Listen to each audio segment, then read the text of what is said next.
السلام علیکم ناظرین، گلوبل میمن ٹی وی کے نیوز بلیٹن کے ساتھ میں ہوں بشرا خان۔ سب سے پہلے شامل کریں گے نیوز ہیڈ لائنز۔ وزیر اعظم کا بجٹ میں ریلیف کے لیے اقدامات کی خود نگرانی کرنے کا فیصلہ۔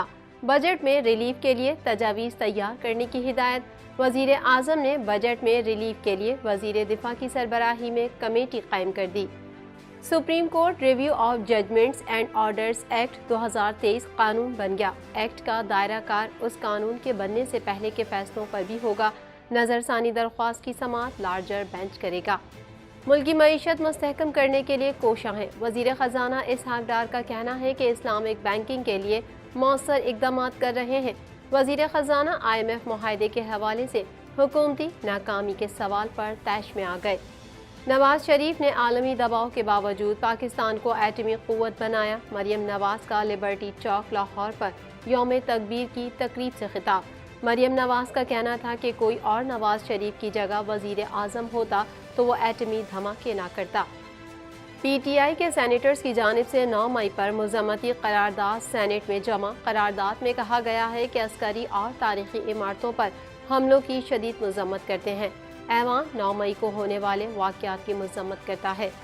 ہیڈ لائنز آپ نے جانی اور اب خبریں تفصیل کے ساتھ۔ پاکستان بھر میں نمائندگان کا وسیع نیٹ ورک، ہر خبر جاننے کے لیے دیکھتے رہیے TNN TV۔ 1.25 کروڑ کی آبادی پر مشتمل کراچی میٹروپولیٹن سٹی میں صحت کے حوالے سے ہسپتال تو بہت، لیکن فزیو تھراپی سینٹر نایاب ہیں۔ الحمدللہ ہم نے اس کمی کو پورا کرتے ہوئے گلستان جوہر میں زبیداس فزیو تھراپی سینٹر کا آغاز کر دیا ہے۔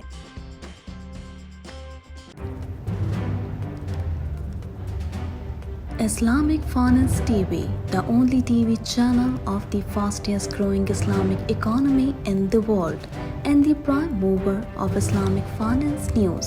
Follow us on our social media handles and watch our reports and educational program at www.islamicfinancetv.com. For advertisement, please contact us at islamicfinancetv@gmail.com.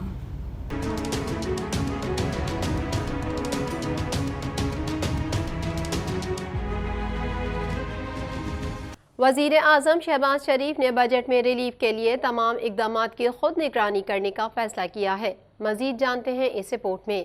وزیر اعظم شہباز شریف نے بجٹ میں ریلیف کے لیے تمام اقدامات کی خود نگرانی کرنے کا فیصلہ کیا ہے۔ میڈیا رپورٹ کے مطابق بجٹ میں ریلیف کے لیے تجاویز تیار کرنے کی ہدایت کی گئی ہے۔ وزیر اعظم ریلیف کے قابل عمل تجاویز کو بجٹ کا حصہ بنانے کی ہدایت کریں گے۔ وزیر اعظم تنخواہوں، پینشن، جاری اخراجات، سبسڈیز تجاویز پر بریفنگ دیں گے۔ ذرائع کے مطابق وزیر اعظم شہباز شریف نے بجٹ پر تمام وزارتوں، ڈویژن سے تجاویز پر خود بریفنگ دیں گے۔ بریفنگ دینے سے قبل انہوں نے بجٹ میں ریلیف کے لیے تجاویز تیار کرنے کی ہدایت جاری کی ہے۔ ذرائع نے بتایا کہ وزیر اعظم شہباز شریف ریلیف کے قابل تجاویز کو بجٹ کا حصہ بنانے کی ہدایت کریں گے اور تنخواہوں، پینشن، جاری اخراجات، سبسڈیز تجاویز پر بریفنگ دیں گے۔ ذرائع کا کہنا ہے کہ وزیر اعظم شہباز شریف ترقیاتی بجٹ، زراعت، IT شعبے اور برآمدات میں اضافے کے لیے بریفنگ دیں گے۔ ذرائع نے مزید بتایا کہ وزیر اعظم نے بجٹ میں ریلیف کے لیے وزیر دفاع کی سربراہی میں کمیٹی قائم کی ہے۔ Supreme court review of judgments and orders act 2023 قانون بن گیا۔ اس نئے قانون کے تحت نواز شریف اور جہانگیر ترین 60 دن کے اندر اپنی سزا کے خلاف اپیل دائر کر سکیں گے۔ مزید جانتے ہیں اس رپورٹ میں۔ Supreme court review of judgments and orders act 2023 قانون بن گیا۔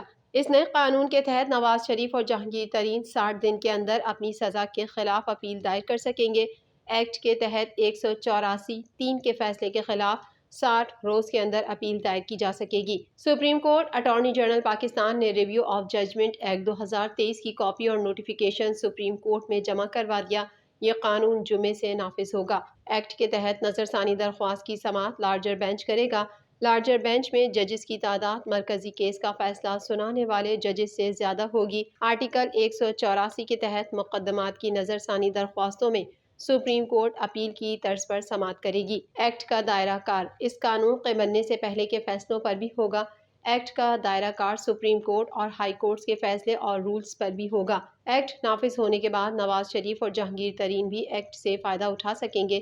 دوسری جانب سپریم کورٹ آف پاکستان نے پنجاب انتخابات کے معاملے پر الیکشن کمیشن کی نظر ثانی درخواست پر سماعت ملتوی کر دی۔ چیف جسٹس پاکستان عمر عطا بندیال کی سربراہی میں 3 رکنی بینچ نے پنجاب میں انتخابات کے فیصلے کے خلاف الیکشن کمیشن کی نظر ثانی اپیل پر سماعت کی۔ دوران سماعت چیف جسٹس نے اٹارنی جنرل کو مخاطب کرتے ہوئے کہا کہ جارحانہ مزاجی کسی کی مدد نہیں کرتی، گریز کریں، تحقیقات کرانی ہیں تو طریقہ کار سے آئیں۔ وفاقی وزیر خزانہ اسحاق ڈار صحافی کی جانب سے IMF معاہدے کے حوالے سے حکومتی ناکامی کے سوال پر طیش میں آ گئے۔ مزید تفصیلات اس رپورٹ میں۔ وفاقی وزیر خزانہ اسحاق ڈار صحافی کی جانب سے IMF معاہدے کے حوالے سے حکومتی ناکامی کے سوال میں طیش پر آ گئے۔ صحافی نے وزیر خزانہ سے سوال کیا کہ کیا IMF سے معاہدہ نہ ہونا آپ کی ناکامی ہے، جس پر انہوں نے جواب دیا کہ کیا پاکستان ڈیفالٹ ہو گیا ہے؟ پاکستان نے ہر انٹرنیشنل پیمنٹ کی ہے۔ وفاقی وزیر خزانہ اور سینیٹر اسحاق ڈار نے کہا کہ ملکی معیشت کو مستحکم کرنے کی کوشش کر رہے ہیں۔ اسلامک کیپٹل مارکیٹ کانفرنس سے خطاب کرتے ہوئے وفاقی وزیر خزانہ کا کہنا تھا کہ کیپٹل مارکیٹ کے فروغ کے لیے اہم اقدامات کیے جا رہے ہیں۔ دنیا میں اسلامک فائنینسنگ تیزی سے بڑھ رہی ہے۔ نان مسلم ممالک میں اسلامک فائنینسنگ کا رجحان بڑھ رہا ہے۔ اسلامک فائنینسنگ کے ذریعے حکومتی مالیاتی ضروریات کو پورا کیا جا سکتا ہے۔ اسحاق ڈار نے کہا کہ اسلامک بینکنگ کے لیے مؤثر اقدامات کر رہے ہیں۔ یہ کانفرنس اسلامک فائنینسنگ میں ہمارے مستقبل کے لیے مشعل راہ ہے۔ اسلامک بینکنگ کا نظام ہمارے مستقبل کو بہتر بنانے میں مدد دے گا۔ تمام اسلامی ممالک کے اشتراک سے معاشی چیلنجز سے نکل سکتے ہیں۔ وزیر خزانہ نے کہا کہ پاکستان میں 2022 میں اسلامک فائنینسنگ کی گروتھ 29% ریکارڈ ہوئی۔ پاکستان میں 6 اسلامک بینک اور 16 بینکوں میں اسلامک بینکنگ کی فرنچائزز ہیں۔ پاکستان میں اسلامک بینکنگ اثاثوں کا حجم 7.2 ٹریلین روپے ہے۔ پاکستان میں اسلامک بینکنگ میں ڈپازٹ کا حجم 5.2 ٹریلین روپے ہے۔ انہوں نے کہا کہ رپورٹ کے مطابق 16,000 سے زائد ادارے اسلامک فائنینسنگ کے لیے ہیں۔ مجموعی طور پر 570 اسلامک بینک اور اسلامک فائنینسنگ کی گروتھ 17% ہے۔ 2026 تک اسلامک فائنینسنگ کا حجم $5 ٹریلین تک پہنچ جائے گا۔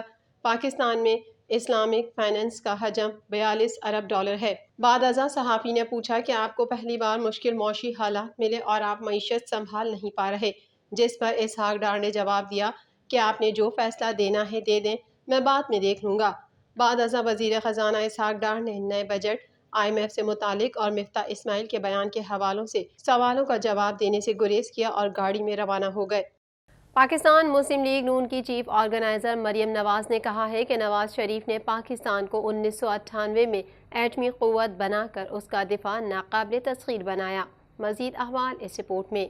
پاکستان مسلم لیگ نون کی چیف آرگنائزر مریم نواز نے کہا ہے کہ نواز شریف نے پاکستان کو 1998 میں ایٹمی قوت بنا کر اس کا دفاع ناقابل تسخیر بنا دیا۔ انہوں نے کہا کہ عوام ملک بنانے والوں کو یاد رکھتے ہیں، ملک میں آگ لگانے والوں کو نہیں۔ اگر 1998 میں کوئی اور نواز شریف کی جگہ وزیر اعظم ہوتا تو وہ ایٹمی دھماکہ نہ کرتا، بالٹی میں منہ چھپا لیتا۔ لبرٹی چوک لاہور پر یوم تکبیر کی تقریب سے خطاب میں مریم نواز نے کہا کہ یہی وجہ ہے کہ نواز شریف کے ساتھی آج بھی اس کے ساتھ سیسا پلائی دیوار کی طرح کھڑے ہیں۔ قیادت کا فرق دیکھنا ہو تو 28 مئی 1998 دیکھو اور دوسری طرف 9 مئی 2023 دیکھو۔ 9 مئی کو ہر پاکستانی کا سر شرم سے جھک گیا۔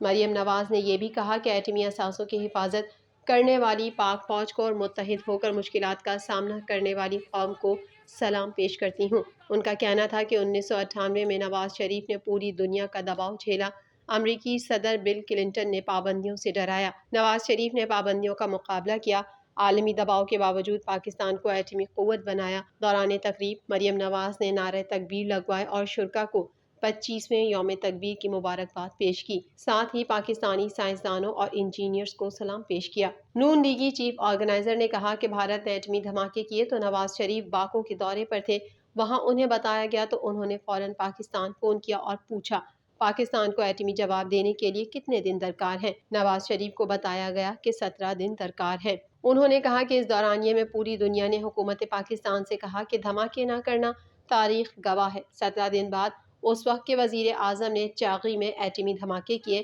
مریم نواز نے کہا کہ نواز شریف نے ایٹمی دھماکوں کے بعد لگنے والی پابندیوں کا مقابلہ کیا اور پاکستان کا پرچم جھکنے نہیں دیا۔ اس کو لیڈرشپ کہتے ہیں، اس کو دھرتی کا بیٹا کہتے ہیں۔ نون لیگی چیف آرگنائزر نے کہا کہ نواز شریف کو کوئی مدت پوری نہیں کرنے دی گئی دفاع سے ترقی تک ہر جگہ نون لیگی قائد کا نام نظر آتا ہے۔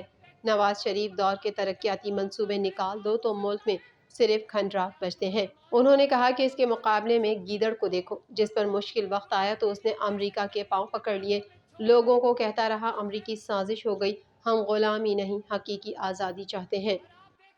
پی ٹی آئی کے سینیٹرز کی جانب سے 9 مئی کے واقعات سے متعلق مذمتی قرارداد سینیٹ میں جمع کروا دی گئی۔ مزید جانتے ہیں اس رپورٹ میں۔ پی ٹی آئی کے سینئرز کی جانب سے 9 مئی کے واقعات سے متعلق مذمتی قرارداد سینیٹ میں جمع کروا دی گئی۔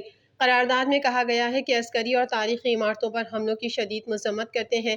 یہ ایوان 9 مئی کو جی ایچ کیو جناح ہاؤس پر ہونے والے پرتشدد حملوں کی شدید مذمت کرتا ہے۔ جناح ہاؤس لاہور میں کور کمانڈر رہائش پذیر ہے، اسے بھی آگ لگا دی گئی تھی۔ بانی پاکستان قائد اعظم محمد علی جناح کے قیمتی سامان کو بھی نذر آتش کیا گیا، جبکہ شہداء کی یادگاریں بھی جلا دی گئیں۔ قرارداد میں مزید کہا گیا کہ تاریخی عمارتوں، مساجد اور اسکولوں کو آگ لگائی گئی اور نقصان پہنچایا گیا۔ یہ ایوان اپنے اداروں کے ساتھ اظہار یکجہتی اور غیر متزلزل حمایت کرتا ہے۔ مسلح افواج، سیکیورٹی ایجنسیز اور بڑے پیمانے پر ان واقعات سے متاثر ہونے والے عوام کے ساتھ یکجہتی کا اظہار کرتے ہیں۔ میڈیا رپورٹ کے مطابق تحریک انصاف سے تعلق رکھنے والے سینیٹرز نے 9 مئی کے واقعات کی مذمت کرتے ہوئے اس حوالے سے مذمتی قرارداد سینیٹ میں جمع کروا دی۔ ان سینیٹرز میں فیصل سلیم، سیمی ایزدی، فلک ناز چترالی، زرقا سہروردی اور دیگر شامل ہیں۔ قرارداد جمع کرانے کے بعد سینیٹرز نے پارلیمنٹ ہاؤس میں پریس کانفرنس بھی کی۔ اس موقع پر سینیٹر فیصل سلیم نے کہا کہ 9 مئی کے واقعات کی بھرپور مذمت کرتے ہیں۔ ہم نے ایوان بالا میں قرارداد جمع کرائی ہے، دفاعی تنصیبات کو نشانہ بنایا گیا، ہم اس پر شرمندہ ہیں۔